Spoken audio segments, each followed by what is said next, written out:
नाजरीन अस्सलाम वालेकुम। IND टुडे न्यूज में आपका खैर मकदम करते हैं। आइए देखते हैं ये तफसीलात। रहमतुल्लाहि व बरकातहू। मैं जहीराबाद शांति नगर IDCMT कॉलोनी में रहने वाला हूँ। Auto driver, bus stand auto stand से ऑटो चलाता हूँ। हर जुम्मा गरीबों को खाना खिलाता हूँ।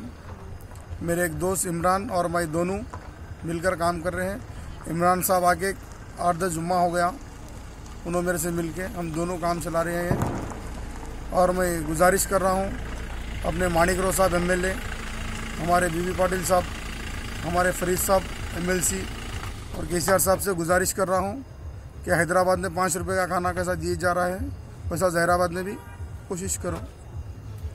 अगर आपने हमारे चैनल को सब्सक्राइब नहीं किया है तो आपको यहाँ सब्सक्राइब बटन दिख रहा है, उसे क्लिक करिए और सब्सक्राइब कीजिए और साथ ही साथ बेल आइकॉन को भी क्लिक करिएगा, जिससे कि आपको ताज़ा अपडेट मिलते रहें।